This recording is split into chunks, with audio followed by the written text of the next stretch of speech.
The following podcast will contain spoilers, tangents, hot takes, and excessive foul language. Viewer discretion is advised. Enjoy the show.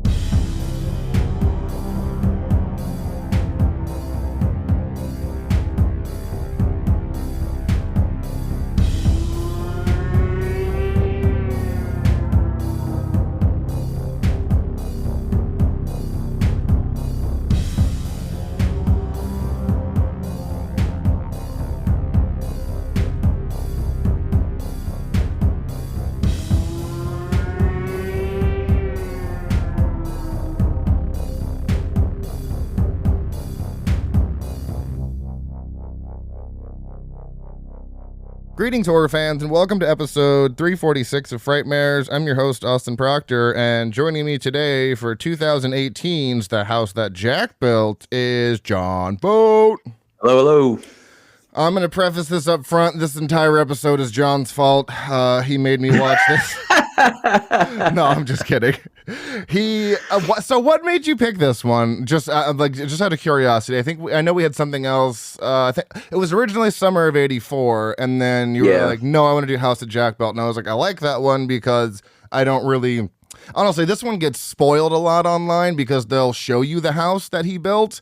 It's like, and I'm like, guys, that's like the whole reveal. Don't post that on social media. So, what made you come across this one?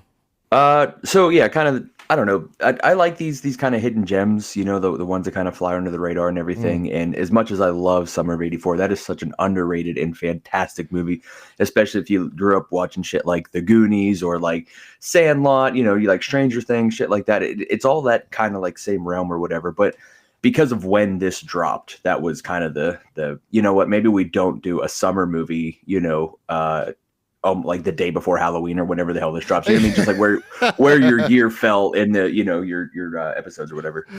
Yeah, no, that makes sense because that would definitely be much more of a summer movie because this is going to be, I think this will be the first episode in October. I'm so far ahead I can't remember when these episodes are actually releasing, but it's never bad to be ahead because sometimes I fall behind. So my history with this, so this is the first time you'd seen this, right? All the way through, yeah. I had seen it. It's a long movie, man. It's 2.5 hours. It's long. And it's like an uncomfortable watch. So you're not just like casually. We'll talk about it, obviously. But yeah, this was the first time I watched it all the way through. Yeah, and this was my second time. The first time I watched it a few years back, I think it was like a 3 or 3.5. I was like, I get it, I enjoy it, but that was many years ago. And now I don't even know where I stand at this point. I don't know if I don't know if this is a masterpiece. I don't know if it's bad. I'm hoping to find that answer along the way here, because I felt I was captivated at times, but then I was like completely, and it really comes down to the camera work in this one for me is when I'm kind of taken out of the movie. But I have a theory as to why I think it was done that way. So this is his first watch. That's my very brief history. It's one of those ones I probably came across. I mean, the poster is pretty like intriguing. If you see it, you're like, ooh, Matt Dillon in glasses clearly looks like a serial killer. And that's exactly what he is in this. So I probably found it scrolling or something like that. But yeah, I do agree. It is kind of one of those hidden gems that not really everyone is talking about because it is not a movie for everyone. This is a very specific audience that Lars von Trier is, doing this for. And again, I don't know if I'm the right audience or not. Some of my notes, I was like, oh, I guess at the end of the movie, and I was like, well, I didn't take notes there. Fuck. Because I just got lost in the sauce with this movie. It's a very bizarre movie. Yeah. So we'll get to that review shortly. That was probably the quickest intro we've ever done. But before we do that, we got to do this. We got to talk about what did Jason Hill make me watch. This week, Jason made me watch Puppet Master, The Littlest Reich from 2018. Like the 10th installment in the Puppet Master series? I don't know. There's a lot of them. The summary is all hell breaks loose when a strange force animates the puppets up for auction at a convention, setting them on a bloody killing spree that's motivated by an evil as old as time. First of all, I don't understand how any of these people are in this movie, because Udo Kier is in this. If you don't know who that is, he's got like 4,000 credits. I guess the biggest thing that you could recognize him from is Pet Detective Ace Ventura. He's the old rich billionaire. That's Udo Kier. Thomas Lennon. Okay. Thomas Lennon is also in this, and if you don't know don't know the name, he New Boot Goofin from Reno 911, Officer Dangle, I think he was. Oh, yeah. Nelson Franklin, and the name might not sound familiar, but I know him from The Office. He plays the new IT guy in like the later seasons, but he's also done a bunch of stuff. And then Barbara Crampton shows up at one point, and I'm like, all the budget had to go to these people. It's very strange.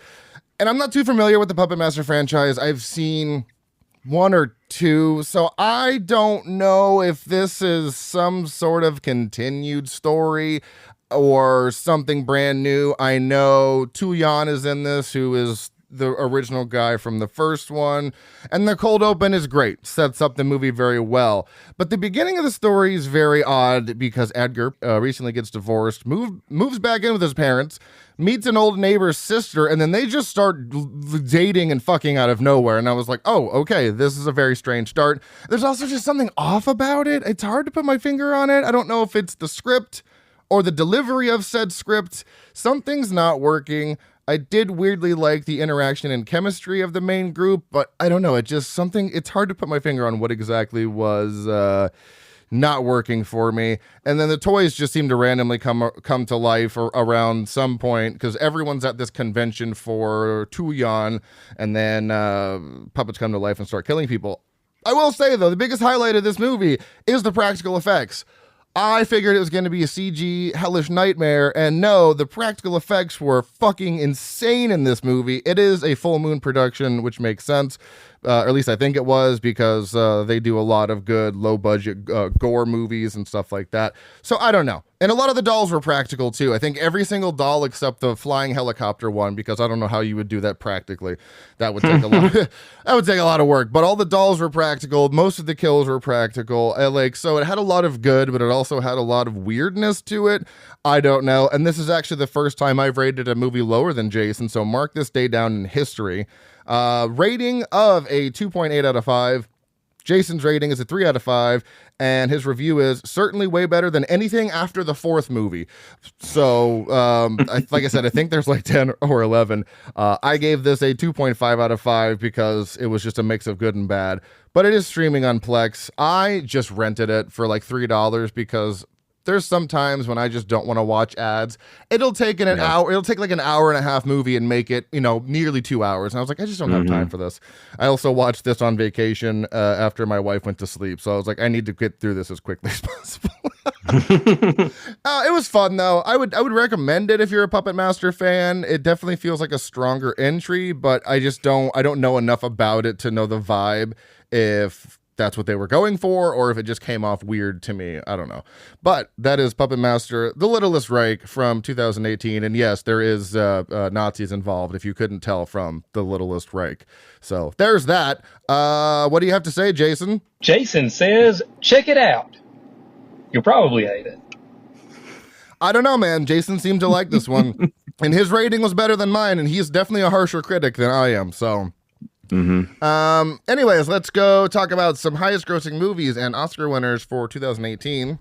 Highest grossing movie of the year was Avengers Infinity War. No shock there. $2.1 billion. Highest grossing horror movie of the year, The Nun. $366.1 million. It's insane how many Conjuring movies in the universe aren't that great, but just fucking dominate at the box office. Yeah. The Nun 2 was definitely better than the first Nun, I think, just thematically and stylistically, but the first Nun is just kind of boring. Like, I think I gave it like a 2 or a 2.5. I don't know, but hey, whatever. They're making money. Good for them.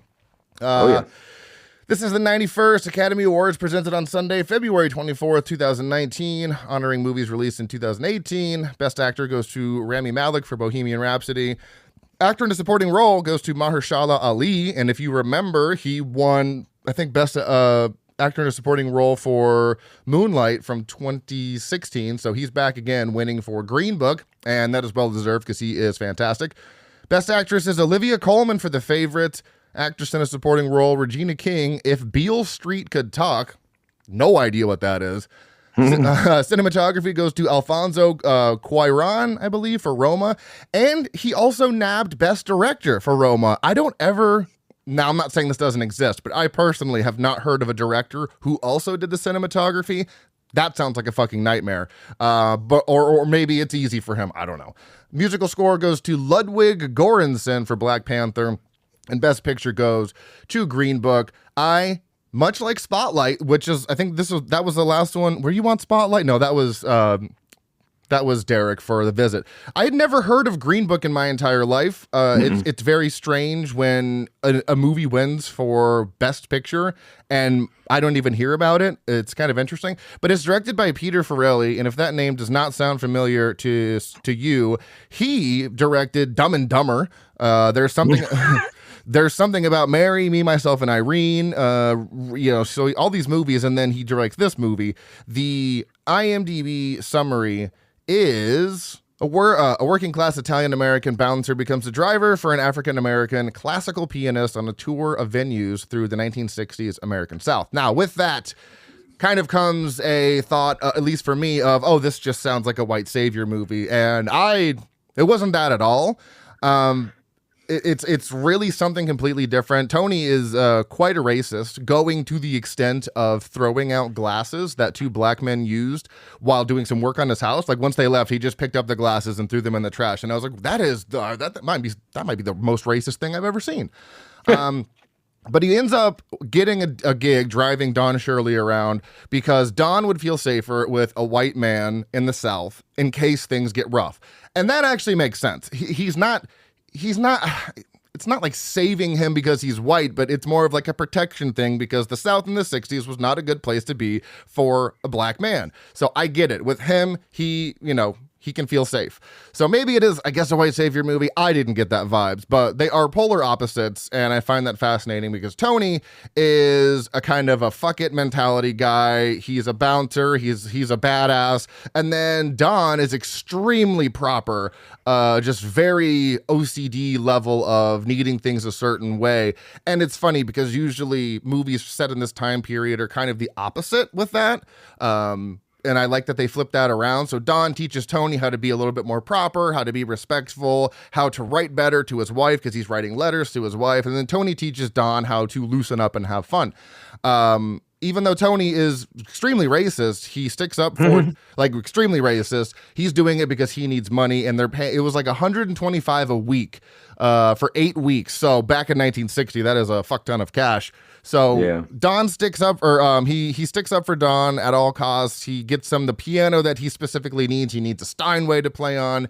He sticks up for him at the bar and goes to bat for him in every pinch. And I don't know, just watching Tony become less and less racist because he had this idea, it's people back then just had this idea of black people because of stereotypes, and watching Tony become less and less racist and inviting Don into his home at a certain point to meet his family. I don't know. It was just fucking heartwarming, and I was constantly smiling, and I was like, wow, this movie is like a feel-good movie, but also set in a terrible time of America. I don't know. A lot of people were ripping this movie to shreds in the reviews, which is weird because it has a 3.8 out of 5, but all of the top reviews were just shredding this movie to pieces. So I don't know if I missed something. I don't know. I loved it. I gave it a 5 out of 5. And my review is I've never seen a movie with a 3.8 out of 5 get ripped to shreds with the most popular reviews.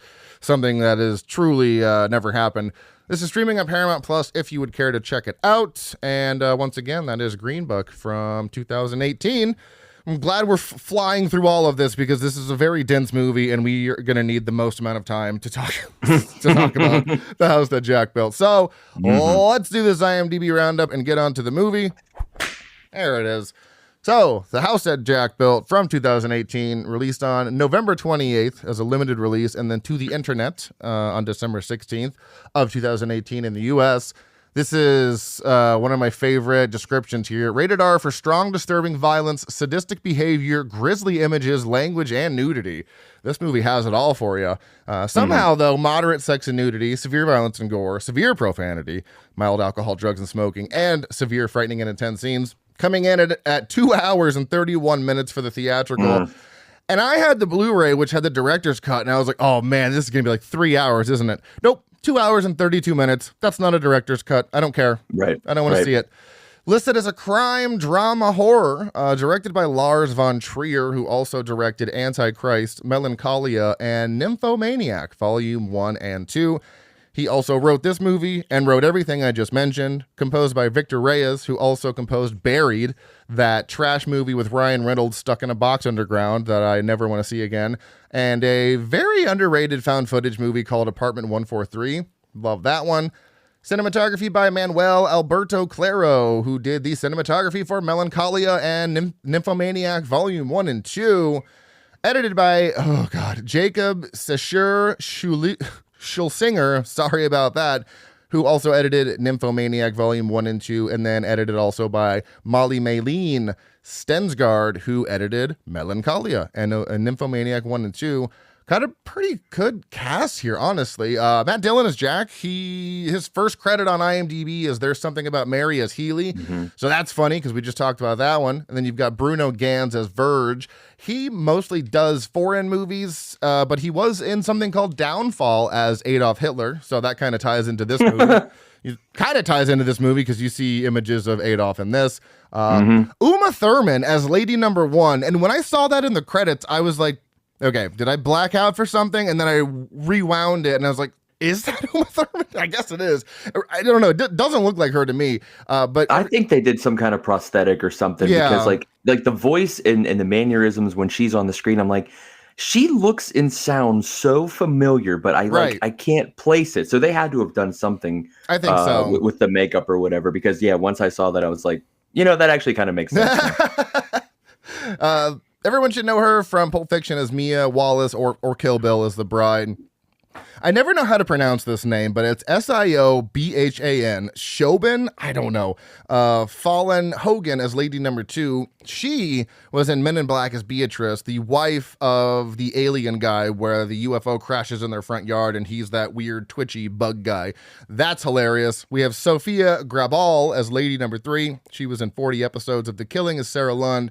And Riley Keough as Simple, who was also in The Lodge as Grace, which John and I covered last year. Mm-hmm. Estimated budget of 8.7 million euros or pounds, something with that. I think it's pounds. And a worldwide box office gross of 3.1 million. You do the math on the conversion rate because I'm not going to do it for you. This movie was filmed in Denmark, Sweden, and Italy, and you can watch this on Hulu, Shudder, AMC Plus, and Mubi. Movies that came out around the same time, we have Halloween 2018, mid-90s, Bohemian Rhapsody, Dr. Seuss's The Grinch, the animated one, Overlord, Fantastic Beasts, The Crimes of Grindelwald, way too long of a title, Creed 2, Green Book, Spider-Man Into the Spider-Verse, Aquaman, Bumblebee, and The Favorite. IMDb summary in 5 episodes, failed architect and vicious sociopath Jack recounts his elaborately orchestrated murders, each, as he views them, a towering work of art that defines his life's work as a serial killer in the Pacific Northwest. This is The House That Jack Built. Are you allowed to speak along the way? I was thinking there might be rules. Let me put it this way. Very few make it all the way without uttering a word.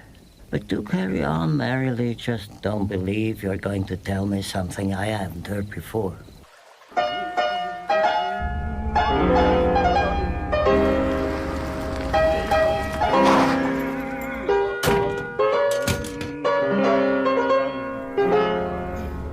Oops, that was maybe a mistake. What was maybe a mistake? Me getting in this car with you. You might as well be a serial killer. Sorry, but you do kind of look like one. Some people claim that the atrocities we commit in our fiction are those inner desires which we cannot commit in our controlled civilization. So they are expressed instead through our art. I don't agree. I believe heaven and hell are one and the same. The soul belongs to heaven and the body to hell.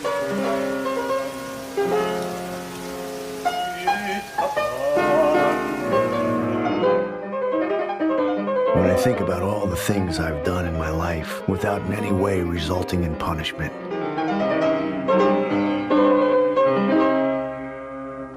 So, John, overall thoughts on the house that Jack built? I am very excited for this. Man, this was like watching Forrest Gump if he was a serial killer. I mean, maybe in the beginning, but he's so goofy. Yeah, right? He's so weird and awkward. That scene was Beatrice, right? The second lady. Mm-hmm. That interaction where he's talking about the insurance and just kidding, I'm a police officer. I'm just kidding, I'm just this, and just this whole ad lib like attitude that he has, and then as soon as he talks about money, she like lets him in and everything. But Matt Dillon is just like really, really creepy in this role, really sinister, really unsettling at times, but also like really laughable and awkward. Like it's such a weird blend and like a really unique character, and man, it's hard to watch sometimes, honestly. I asked you, I was like, are we sure that Yorgos Lanthimos or whatever the hell his name is didn't have a hand in the dialogue, because it's so fucking awkward sometimes. It's like a student film with like shitty improv at times. It's a weird fucking movie. Like, I find it hard to believe that someone wrote part of this, like actually put this on paper, like that this is how they wanted him to. Yeah, no, you have to say exactly this. Like, it was just, oh God, it was like a shitty ripoff of a Coen Brothers film. Like Lars wanted one of these interactions to be turned into some weird viral clip. You know what I mean? Like I don't know. It was just really odd at times. Yeah. And so I can see why it's definitely not for everybody. But I mean, ultimately, it's uncomfortable. It's tough to watch, which I feel is the point. It is definitely not for everyone. You have to commit to watching this. And there's an art to what's being done, honestly. Like I really found myself like enthralled and like really, really invested. And then, sometimes it kind of comes off as gimmicky. Like it's just this weird, unique experience. Sometimes it's really ridiculous. I mean, the ending, we can talk about that, but like there's a lot to digest here. This was one fucking hell of a ride. Yeah. And, I agree with all of that. And I didn't write down overall thoughts because, again, my brain turned into mush. And then I think it's like my brain melted and then reformed in a different way. And now I don't know who I am anymore after watching this. It's very nihilistic. It's very bleak. It is brutal, unforgiving, but also done with such an artistic touch that really confuses the hell out of my brain. So those are my off the cuff random thoughts. Opening scene is very Lars von Trier. It's a better opening scene than Antichrist, because I'll tell you what, I went I went to go watch Antichrist one night and I rented it, and it is full penetration in the opening scene. Yeah. And I was like, you know what? Nope. I'm not ready for that right now. I'm talking actual penis and vagina on screen. I was like, you know what? I'm gonna have to come back to this, and I haven't yet. But can we talk about the story behind that real quick? What do you mean? That's not actually Willem Dafoe? Correct. Yeah, those are professional porn stars that are shooting those scenes, because it cuts. It's Willem Dafoe and the other lady in the shower, but then they cut to like just full image of penis and vagina, and you're like, oh my God. Oh, yeah. Thank you, Lars von Trier. I think it's a true story. I've looked it up several times, and the reason they didn't use Willem Dafoe is because the man is severely well endowed. Too big of a wiener. Imagine that being a problem. Like, Jesus Christ. Like, hey, and then being cast as the guy that like, hey, we need you to come in and be a stunt wiener. The actual actor is too big, so we need a smaller guy. We need a more average sized penis on screen, a more believable wiener. Like, how do you approach that for casting? Yeah, Willem Dafoe is just like, oh no, how tragic, my dick is too big. Oh. So and to be prepared for Antichrist. The opening scene of this, it is just a black screen with two people talking. Jack says, "May I ask you something?" And then we don't know who this is yet, but he says, "I can't promise I'll answer." Jack's like, "Yeah, this is exactly what I meant. Are we allowed to speak along the way? I think there might be rules." And then the man in question says, "Let me put it this way. Very few people make it all the way without uttering a word. People are overcome with a strange and sudden need to confess on these trips.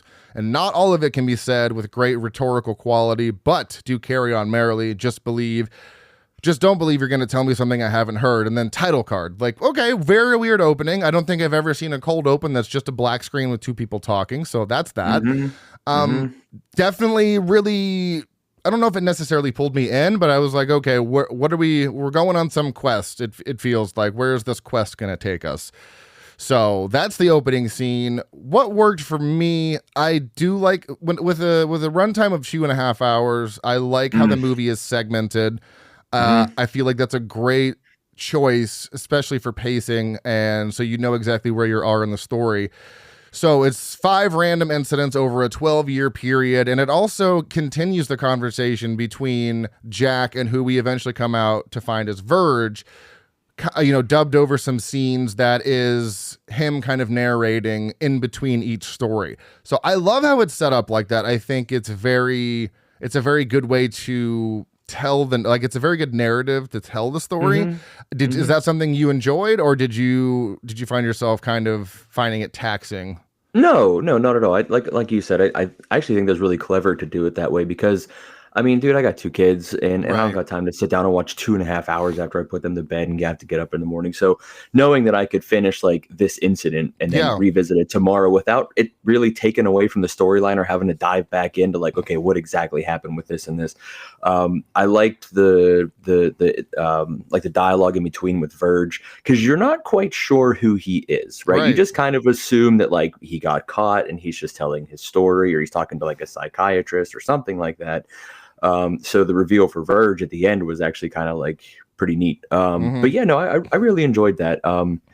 Yeah, but this, oh God, that was a weird, it's a weird fucking movie, man. I don't know if I can I'm just going to keep saying it. It's a weird fucking movie. Yeah, we're going to just keep harping on how weird this movie is, because it is very strange. Something else that worked, and then we're going to kind of go through each segment kind of one by one, because it's kind of hard to talk about it in a linear way. I mean, or in like a non-linear way. So the cinematography at times, and every single thing I wrote down for what worked, I have a contrast of what didn't work for the same exact thing. So talking about the cinematography that did work for me at times was so precise and methodical and framed perfectly.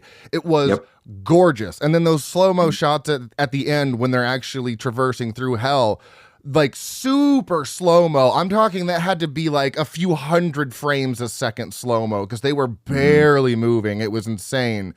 The score was also excellent. There's a wide range of styles. You have typical traditional classical music, then you have a couple instances of classic rock, and then there's that eerie, unsettling music when the tense moments happen, which I thought was great. Jack is also a wealth of information and knowledge. His metaphors, analogies, and comparisons are so highbrow, but it's understandable to the average person, because there's a lot of visual representations for what Jack is saying, which I think coincide with the metaphors perfectly. Because if he was just to tell me this, I would be so lost. But I'm seeing like that the lamppost analogy was one of the fucking most beautiful metaphors I've ever seen. It was so cool. And then I also really love the misleading title, because Jack does build a house, but it ain't the house that we're seeing throughout the entire movie. So that's pretty fun. I love a title that is very accurate to what's going to happen, but I also love misleading titles as well sometimes, because when you see the house that he builds, you're like, oh shit, that's not what I was thinking. So what are some things that did work for you as an overall stylistically with the movie? And then we'll break down the segments. I mean, I really liked Matt Dillon's portrayal here. I thought it was like hauntingly accurate as to what like a psychopath would be like. And they're people that don't quite fit into society. They have trouble controlling their impulses. The OCD aspect of it was really fascinating. I love that in the beginning. We'll talk about that obviously, but there's this. I got some like American Psycho vibes from this, like some Patrick Bateman parallels, but like a more serious and sinister. Like that movie's like, it's a dark comedy. It's meant to be kind of wacky and funny and whatever, as dark as it is at times. But this was like it was not as light, right? This was a darker, just kind of, I don't know, showing of what a true psychopath was. And like you said about the camera work, sometimes it was exactly what you wanted to see, and it just like really complemented what was happening at that part of the movie. And then other times I'm like, what the is this guy okay? Like, is the camera guy okay? He's like shaking and shit, and he's weird zoom stuff, and it's just like, it's like someone's holding their fucking doing a Snapchat or an Instagram story or something. Like, it was so erratic and just odd and hard to watch at times. But yeah, I mean, the brutality. This movie is really unforgiving too at times. Mm-hmm. There's some stuff where it's just. I mean, I've watched a lot of fucking horror movies, right? I know you have too, right? And you know, there are darker movies, there are more twisted movies, more gory movies, whatever there is, right? But this felt. Some of these scenes and interactions felt real, right? Like a real encounter. Somebody has suffered like this in real life. You know what I mean? Because it's not over the top, and it's just like, I don't know, man. Like I said, whatever Matt Dillon tapped into for this, like, good God, he should do more horror movies, honestly, because he was great in this, and his character arc was fantastic. You know, he goes from being that goofy, I don't know what the fuck I'm doing serial killer to this calculated, you know, thing at the end, you know, and he just had no fucking mercy. He's tracking down, he's trying to get that one bullet, you know what I mean? To that was such that's actually, so you, it's not light. You're right. The tone of that scene is not light, but it's fucking hilarious. Cause he's like ready to kill all of these people, but he's like, hold on guys, I'll be right back. I got to go get a Full Metal Jacket. Like, Jesus Christ. And then he has such a struggle tracking down a Full Metal Jacket. Every one of his kills just devolves into like chaos by the end of these segments. So let's talk about segment 1. I'm dubbing it the woman with the broken jack because they don't actually have names. They just have first incident. So what worked for me in this one, I love how annoyed Jack is with this girl in his car. She is going on and on and on about him being a serial killer, and it's like, oh, I'm just joking about that. She wouldn't shut up, and then she just gets fucking railed in the face with the jack that she needed help with. I was like, good god damn. I didn't even feel sorry for her in that one, because I was like, if you're talking about a serial killer to a serial killer, it's not gonna be good for you. But it was very just, I don't know how to explain the tone of this one. You know he's a serial killer from the IMDb description, so you're wondering, like, is he just going to help this woman, or is he going to kill her because he can't control himself? And I honestly don't think he would have killed her if she would have just shut the fuck up. Right. And just, you know, but she's also very needy too, because she makes him give him a ride to the place to fix the jack. Then they come back and the jack snaps. And she's like, would I trouble you for another ride? And just like hops in the car, and Jack's like, what the fuck is happening? So the first one's pretty good. It's also pretty short, but it's and they replay her getting smashed in the face with that jack a few times, and you hear it. Yeah, and you get a few different angles of it too, and then you get the aftermath. And I was like, you know what, I'm into that. So I think it was a good open to the movie, because it really showcases Jack's very odd personality, and you're trying to figure him out and what he's going to do, because the first one is more of like is he going to kill her? With all the other ones, it's very apparent that he's going to kill them, but this one you're like, maybe he'll just help her and go on. So that's all the stuff that worked for me. What did you enjoy about this one? Yeah, I liked that one. Like, it kind of just it's a little sample, like a little appetizer for what the rest of the movie is going to bring you. It's going to show you, okay, there's going to be some brutality here, and there's going to be some awkwardness, and there's probably going to be some more deaths and everything. You've seen True Lies, right? You know, when Arnold Schwarzenegger's with Bill Paxton in the car, and he's talking about his wife and everything like that, and he like hits him real quick. And then it was just like a little dream, like a little fantasy that he had. I kind of thought that's where this was going for a second, because it was like, this feels like the most relatable like impulse kill. I don't know. Maybe I need like professional help for saying something like that. But like, if someone's just nagging the shit out of you, and you just be like, shut the fuck up, and they won't, and then like you're just like bang, but like you don't actually do it. Except he actually did it. So. That would have been a great kind of like daydream for a regular person driving. No, I get what you're saying. Just like, shut up. I don't know you, and you're making me do all this shit. But yeah, literally trying to help you, and you were just nagging. But yeah, I loved like how just like she wanted to die, right? Right. She was just so in depth and detailed about, you should bury me up behind those trees over there if you're going to kill me, and make sure you put me 6 feet down so the coyotes and the foxes don't dig me up. And, but if you were to try to attack me, I'd just hit you with this jack here because it's, very heavy and it can do a lot of damage. And then 30 seconds later, she's dead because, she got smacked in the face with her own damn weapon. Fucking whacked right in the face. I can't remember. What did he end up doing with the body? I don't know why I can't remember. Do we see what he does with the body? That's the first one that goes to the freezer. Oh, that's right. The freezer he has. Yes, he has this freezer that he goes into an explanation on how he got it, which is fucking great. Mm-hmm. So that's the first one that goes in, yeah, with all the pizzas. So we'll just go incident by incident. So the thing that didn't work for the first incident was pretty much just, girl, stop going on about him being a serial killer. Why are you so weird? Just shut up and just say thank you. But getting into a car with you I guess you're assuming is a serial killer and talking about it for so long, it's like, good Christ, just shush. So that's really the only thing that didn't work for me. Like, girl, just shut your mouth. just stop talking. And that was Uma Thurman. She was in the first segment as lady number 1. Right. Anything about that short that didn't work for you, or the segment, I guess? No, not really. I think it did. It had the impact it was meant to have, right? She was supposed to be an annoying character, and like the tipping point for, he hadn't done anything. He hadn't acted on any of these impulses yet. And this was the first one, and that's what kicked, all this off. So if she had just shut the fuck up, none of these other girls would have been dead in the rest of the movie, probably. And I have Uma Thurman's part. Yeah, and I have a speculation, because these are 5 random stories, and I don't know if he's telling them in order, but I have a speculation with which one I think might be his first kill. But that's just my theory. So going into the second segment, I'm calling it door to door, because that's what he's doing. And most of the things that didn't work for me are kind of just my random thoughts that I had. Like, if you didn't do this would have happened.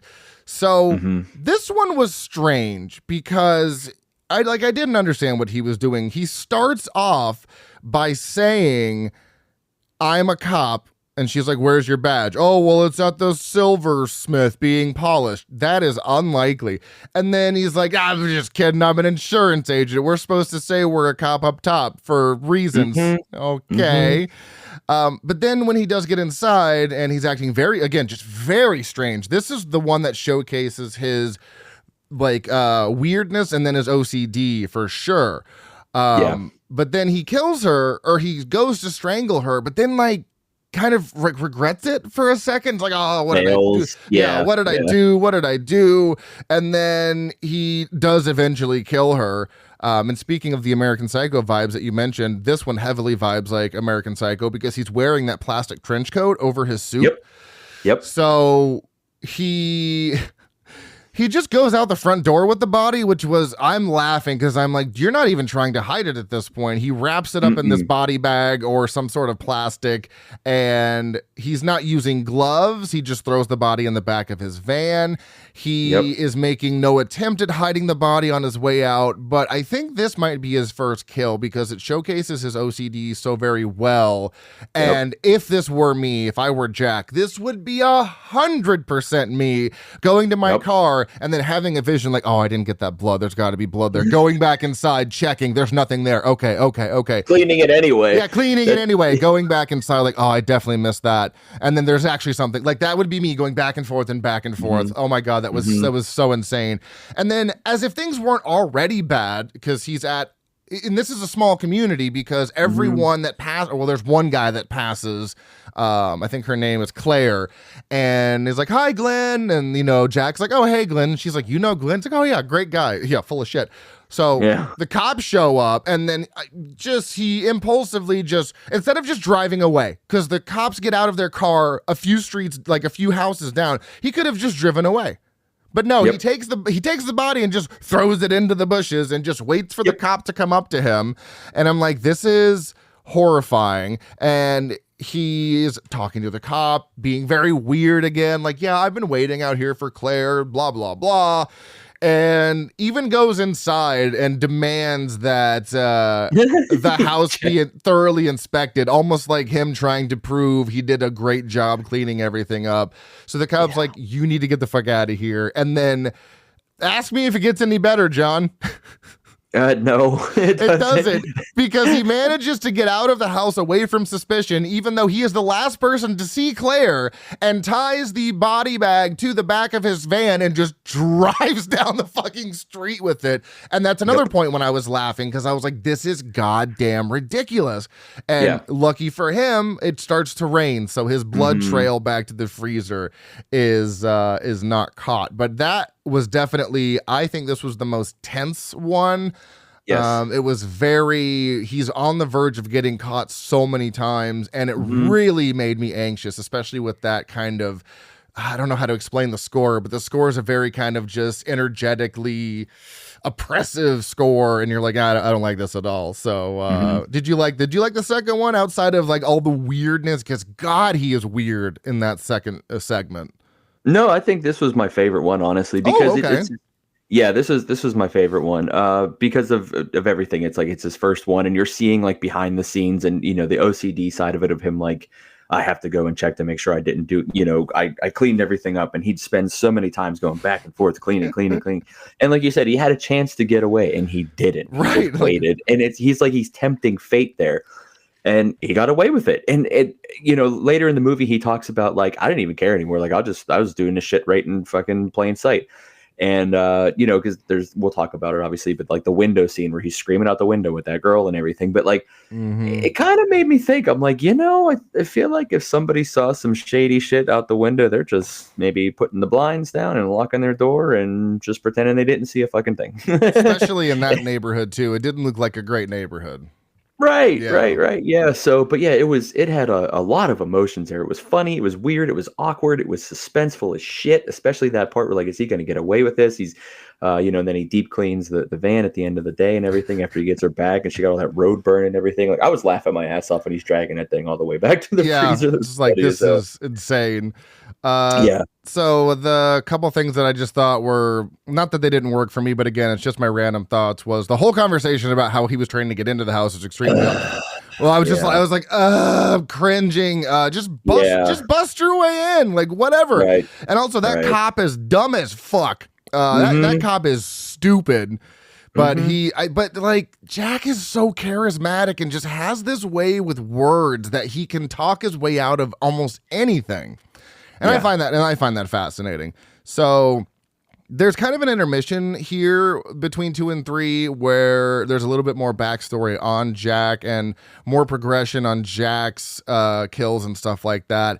I very much like the 2 lamppost comparison between his kill, what happens in between his kill, and how he comes to kill again.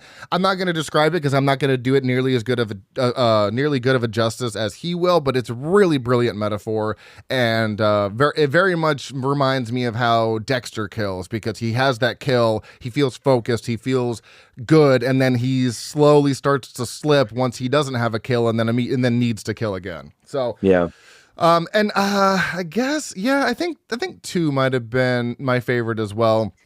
Going into the third one, which I'm just gonna call Hunting, right off the cuff. So nervous for those kids and that mom until one of the kids was being a fucking asshole, and I was like, fuck that kid, I don't care if he dies. Because he was being a little. His name is literally Grumpy. That's his name on IMDb for the credits. But this one is gut wrenching, if I'm being quite honest. Usually kid deaths can kind of amp a movie up because you're like, oh, they're going to that level. There was nothing fun about this one at all, because he's literally hunting these people one by one. And there's another kind of metaphor in comparison to how you should hunt deer if there's a mom and like 2 fawn, and which ones you should shoot first if you want all 3 of them, which really just seems overzealous if you're trying to kill 3 deer at once or 3 deers in succession. But this one's fucking. This is probably one of the darkest. This is definitely the darkest segment of the story, and just one of the darkest stories I've seen. So this one, not fun at all. It was very nihilistic. What about this one for you? What did you think about the hunting one? Oh, this was fucking heartbreaking. This was like the one that like, I feel like if you watch this and you can get through it, you can finish the movie. I would totally understand if you shut it off at this scene. It was really tough to watch. a mother trusting a man just out there with her children and everything, and he just makes a game of it, and the sheer terror on their faces as he's shooting from the tower, and it's chilling, right? It's chilling. Dude, this is really, really rough. And then he takes it up a level, right? It's not bad enough that he kills the fucking kids, right? Then he forces a picnic, family time, right. You know what I mean? And like he's like pretending to feed them, and they're dead, and it's just like, and she thinks she's going to get away, and then it's not how it works. And that was a brutal death too. He just, God, this was a really dark fucking story, and his composure, his acting, like he like went to a really dark fucking place for this one in particular. This was a tough watch. Yeah, this is a tough one, and there's nothing about this one that didn't really work for me. I wrote down, that was solid, but also fucking horrifying, because he also talks about the blood trail of the like adult deer, I guess the doe, and he doesn't shoot to kill the mom. He shoots to wound her and let her drag herself away, to whistle for her, and then go over and that they don't cut, right? They're following him with the gun, and then he sees the wife just like or the mother just panting and like hyperventilating, and he just pulls the gun up and shoots, and the whole body just like flails, and you're like, I was like, but it's a good spot to put it in. They put it right in the middle of 1 and 2, and then 4 and 5. It would have been a bad idea to open with that, because if that was the opening one, I'd be like, I don't think I can take much more than this.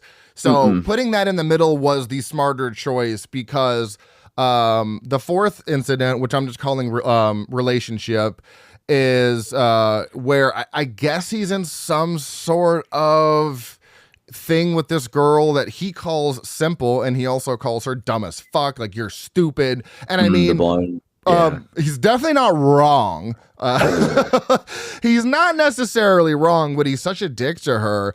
And this one actually showcases him having real raw emotions, unless he is just faking them. I don't know if he's actually having these emotions, or if he is just that good at what he's doing.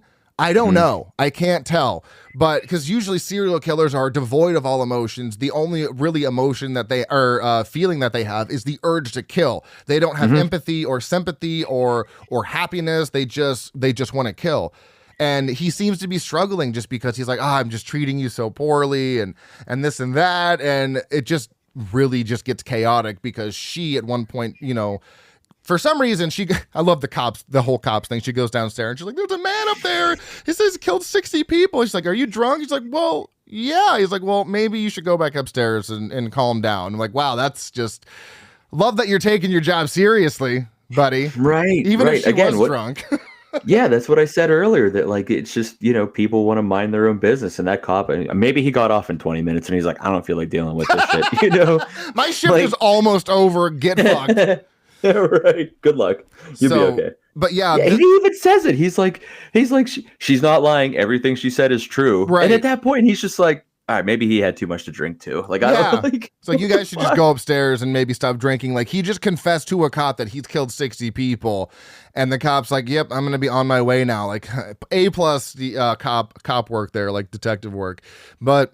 This one is also just very not even this one's uncomfortable, because she goes to escape at one point when she thinks he's sleeping, but he's taken the keys out of the door and she can't get out, and then she turns around and he's right there. And that whole interaction when they're standing at the door, like, you could scream if you want to, no one's gonna come, and then they go to the window and open the window, and he's like, see, no one gives a shit, because everyone is going to mind their own business. It was chilling. I'm just like, And then he cuts her boobs off, and I was like, man, those looked great. Why were you cutting those off? Goddamn, those were great looking boobs. So he cuts the boobs off. They were nice. Yeah, and you don't even see her death. You just see her. Does he bring her to the freezer? I don't know if he even brings her to the freezer. I don't think so. I just think he puts the boob under the officers. Yeah, like, imagine being the cop coming back like later from your donut run or whatever the fuck you're doing, and just seeing that, you're like, ugh. Yeah, I fucked up. Yeah, like, oh shit. So the fourth incident that, things that I was like, wow. One is how dumb do you have to be? I don't give a fuck if anybody was joking when they say I've killed 60 people. That's my cue to leave, even if it's my own house. And also a major design flaw with that lock where you have to have the keys from the inside to unlock it. Okay.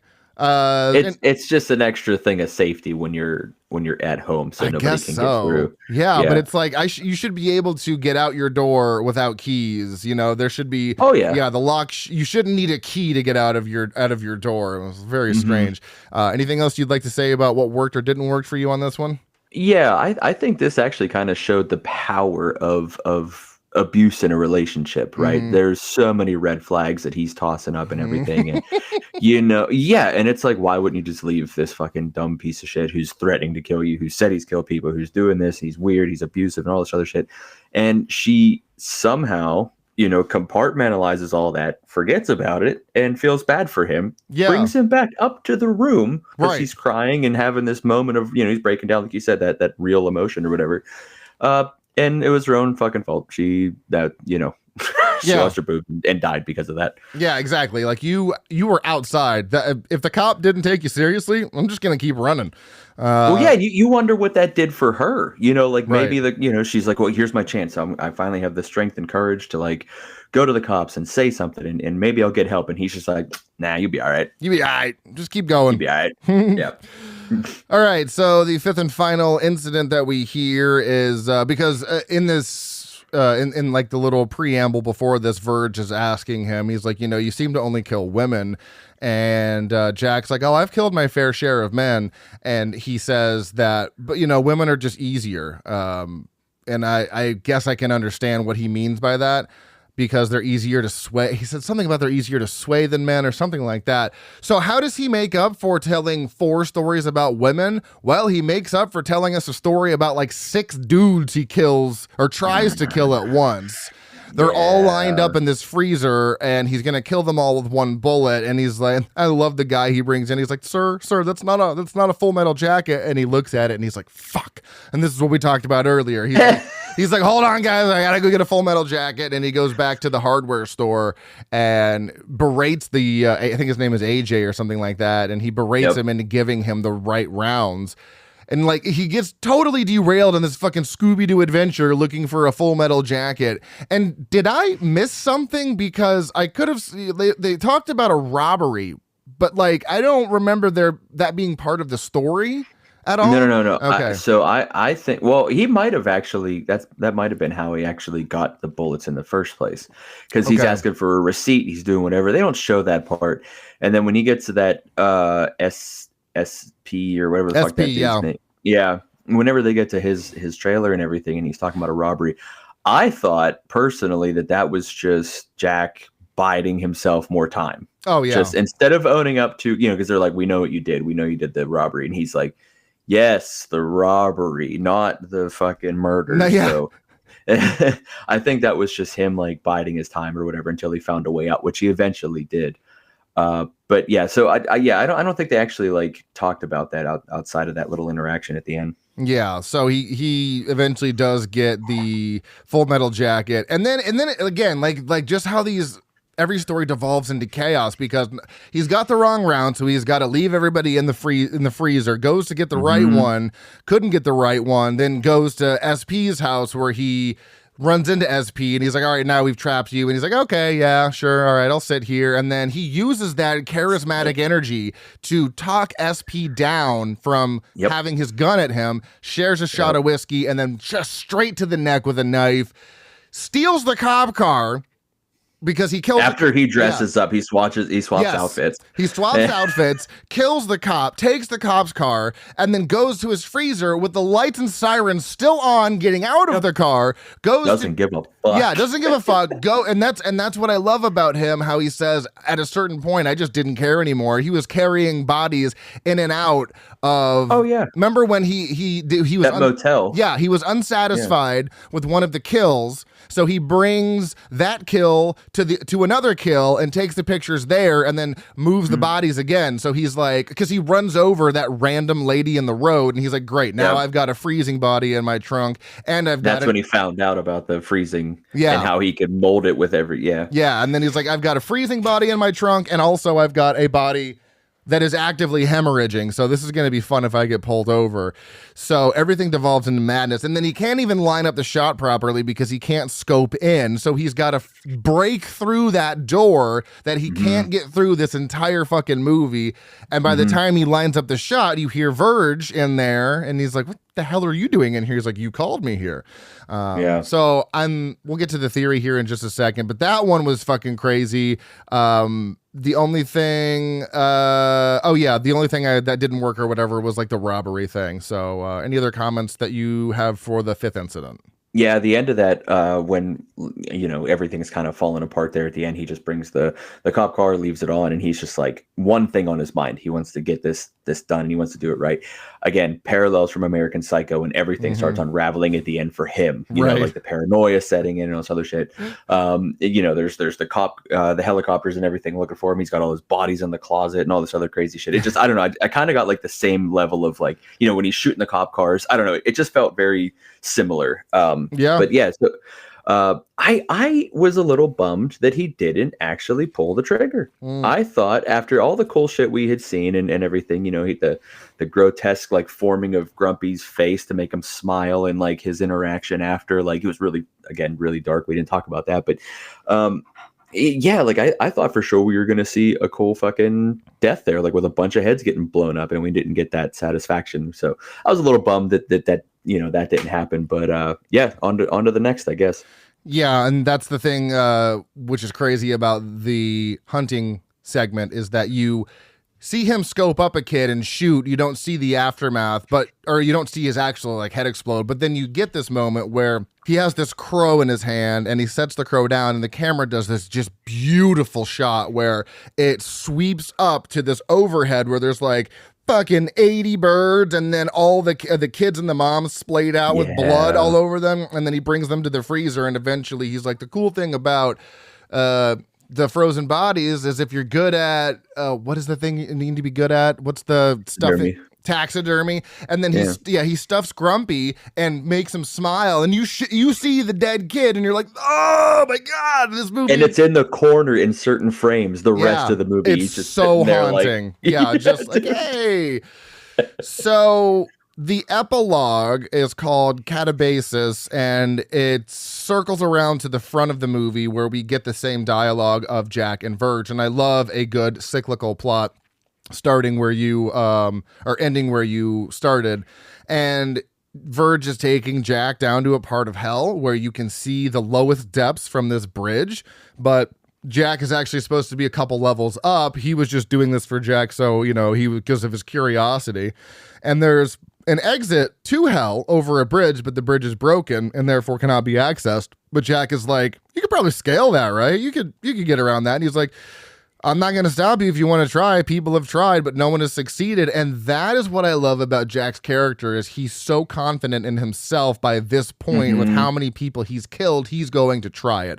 And instead of being a few levels up in hell where he's supposed to be, he falls to the bottom pit of hell, which I'm like, that is the most like poetic death I've ever seen, trying to just get out when no one has ever done it before, but you think you're better than everyone, that you are going to be able to do it. So the ending is very symbolic of who he is by that time in the movie. So did he die? I don't know, because the thing is you get him falling in, but then everything goes frozen. So it's did hell freeze over? No, I didn't think that. Okay. Although maybe right before after he finishes his house and everything, and he's kind of inside it with Verge, the cops have gotten through that door, right?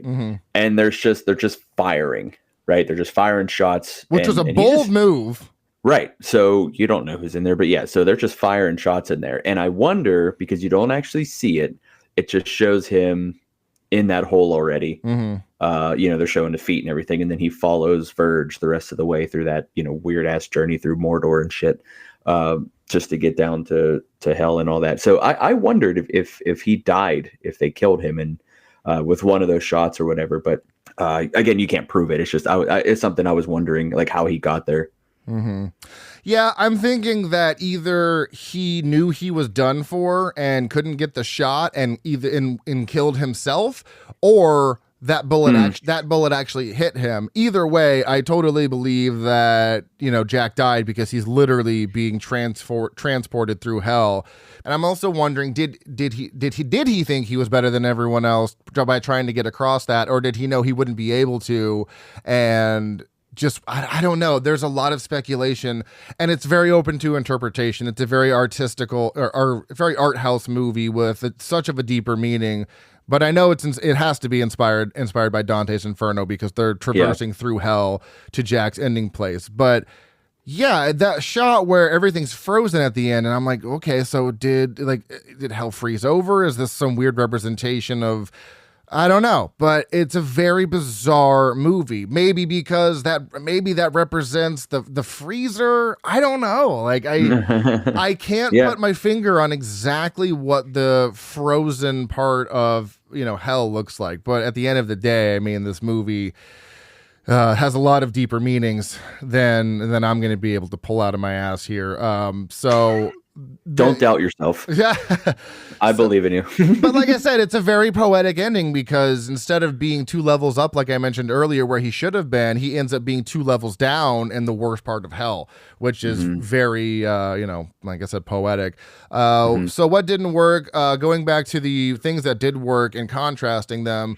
So like I said, I love the segmented stories, but we also have no time frame for them. They're 5 random incidents over 12 years, and there isn't one date shown about which one is where. I find that very frustrating when you segment a movie up so well to not give us really any kind of notion of what period this is taking place.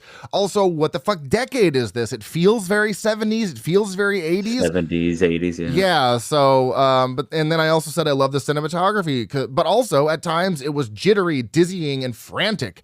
I have a theory as to why I think that, because most of the times when the camera work is doing that, that's Jack right before a kill. Because if you remember going back to the hunting episode or the hunting segment when he's killed everybody, that's perfectly framed on Jack. He sets the crow down, and then it sweeps up to that very just symmetrically shot. So I'm thinking maybe the cinematography is more precise and like thorough when he's done the killing, and it's very frantic and dizzying to show his emotional state because he needs to kill. That's my best guess, but the differences between them is like I wish he would have picked something and stuck with it stylistically, because I very much liked the precise nature of some of the shots, because some of the other shots were just like, oh god, they're just all over the place and it feels very frantic. So you mentioned something about that too, kind of just being like, what are we going here for with the cinematography? Right, and like I said, some of it feels like it's just shitty student art film, trying too hard at times to do things. Like I get it, but also he you know, can complement a scene perfectly, especially, you know, that trophy scene at the end of the hunt. That was fantastic. He was talking about he was actually talking to the kids about shooting all the crows and everything like that, and then he does it, and kills the family, and they're all in this like thing. It's just there's a lot of effort into like everything that he did. And Lars von Trier, by this point, is very established as a filmmaker, so I can't imagine he didn't know how to shoot it. I have to assume that the camera work was all fully intentional, because he's done many movies before this and so on. So my review is, if I didn't shamelessly plug my own show, would be that house isn't going to stand the test of time at all. Anything else you'd like to mention on the house that Jack built before we wrap up here? No, I think we're good. So, taglines here we have, if you feel like screaming, you definitely should, from the fourth short there segment. The film had its premiere at the Cannes International Film Festival on May 14, 2018. It was reported that more than 100 audience members, including some critics, walked out during the premiere. Though a 6-minute standing ovation followed the screening, some of the upset audience members still continued to condemn the film on social media for its extreme violence and nihilistic tone. Lars von Trier split the filming into 2 parts, allowing the opportunity for editing in between, something he has never done. The actors Grumpy and George are brothers in real life. And Lars von Trier explains that the origins of this film are as follows. Quote from Lars: "The house that Jack built celebrates the idea that life is evil and soulless, which sadly proven by the recent rise of the Homo Trumpus, the Rat King," from Lars von Trier, inspired by Donald Trump for a new serial killer film. February 14th, 2017. Love you, Lars. Goofs, there was actually no goofs outside of like 2 random continuity things. So that's how you know the end product is a very well polished film, when there's like not even any goofs. Yeah. Rated 6.8 out of 10 on IMDb, 3.6 out of 5 on Letterboxd, 59% on the tomato meter, and a 65% audience score. What did you give this, John? I gave it a 3 out of 5. Again, it's not something you're going to toss on and just watch, but it does deliver the experience if you know what you're getting yourself into. Yeah, and my first rating was a 3.5, and I feel like I really want to give this a 4.5, but I'm going to split the difference and go 4 on this one for now. So yeah, 3 and a 4. Similar movies according to Letterboxd, we have American Psycho, Natural Born Killers, The Poughkeepsie Tapes, Ted Bundy, and Funny Games 1997. Similar movies according to IMDb, we have Antichrist, Melancholia, Dogville, Dancer in the Dark, and Climax. I've got some funny reviews. I'm assuming you don't, because I always forget to remind you. So I looked and I couldn't find any. Oh, okay. Where do you go for yours? Because I was looking on IMDb and it's literally 84 paragraphs per person telling everybody why they didn't like it. IMDb has a certain length that you have to hit to meet the criteria, whereas Letterboxd you can do a 5-second review. So if you go to the film's page and you scroll down and you go to reviews right here, sort them by popularity or whatever, that's how you get them. So I will do mine here. 5 stars from Sarah, the credits. Directed by Lars von Trier. Me, girl, we can tell. 1 star from Cole. The part where Jack and Virgil are going through the cave is a metaphor for how far Lars von Trier is up his own ass. Jesus. 5 stars from Kimberly. Well, he definitely built a house. 2.5 stars from Quentin. Just a heads up, I wrote down the names of everyone that gave this film a 3.5 and higher and reported you to the police. I'm safe. You're safe. You're not. And 4 stars from Alan. As a person with OCD and compulsive cleaning, I would have had to burn Claire's house to the ground. That shit was too real. And yeah, that's me. Just get rid of all of it. Set it on fire.